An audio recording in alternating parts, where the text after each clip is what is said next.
बिस्मिल्लाहिर्रहमानिर्रहीम।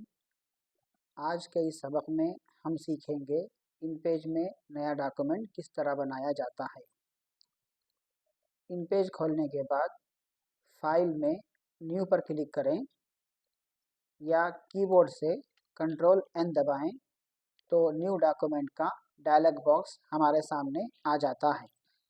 इस dialogue box में सबसे पहले है पेज यानी सफ़े का साइज़।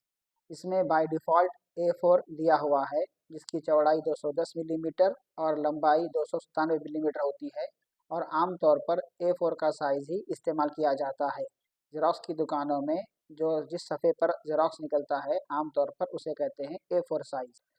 अगर हम चाहें तो अपनी मर्ज़ी के एतबार से साइज़ को छोटा या बड़ा कर सकते हैं। A4 का आधा होता है A5 और A4 से दुगना बड़ा होता है A3। उसके बाद है ओरिएंटेशन। ओरिएंटेशन का मतलब ये है कि सफ़ा हमारे को खड़ी शक्ल में चाहिए या चौड़ी शक्ल में। अगर हम पोर्ट्रेट पर रखकर ओके दबाते हैं तो सफ़ा इस तरह खड़ी शक्ल में आएगा और अगर हम लैंडस्केप पर क्लिक करके ओके दबाते हैं तो सफ़ा इस तरह चौड़ी शक्ल में आएगा।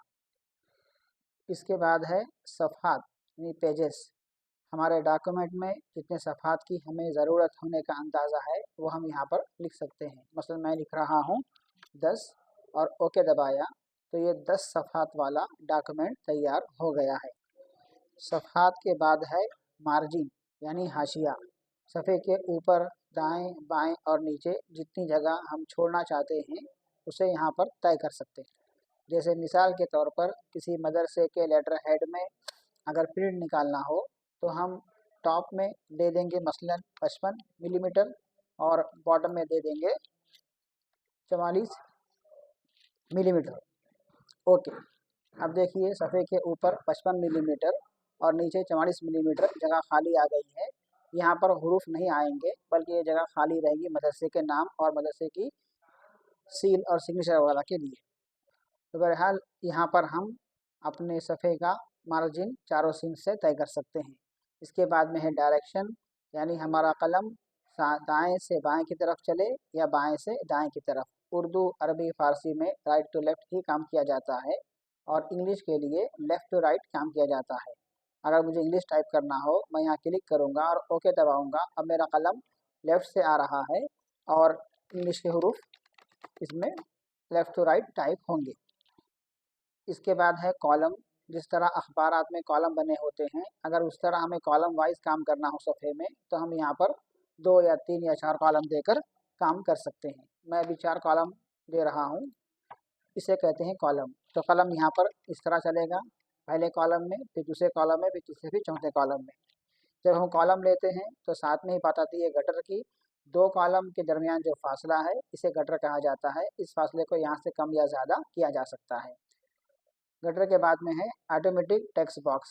यहाँ पर चेक मार्क अगर ऑन हो, जिस तरह की अभी ऑन है, तो कलम हमारा सफ़े के शुरू से आएगा और अगर ये ऑफ हो तो कलम सफ़े के शुरू में नहीं आएगा बल्कि हमारे पास बॉक्स बनाने के लिए मार्क आ जाएगा।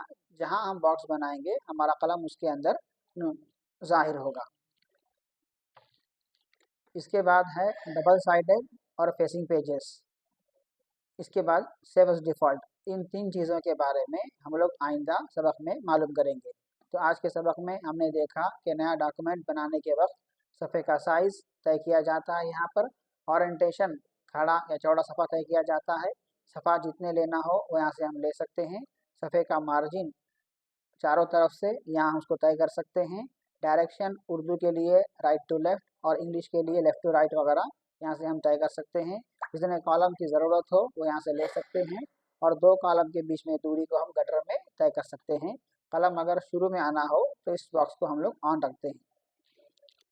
डबल साइडेड और फेसिंग पेजेस ये तफसील तलब अम्र है, इसलिए इसको हम लोग अगले सबक में सीखेंगे।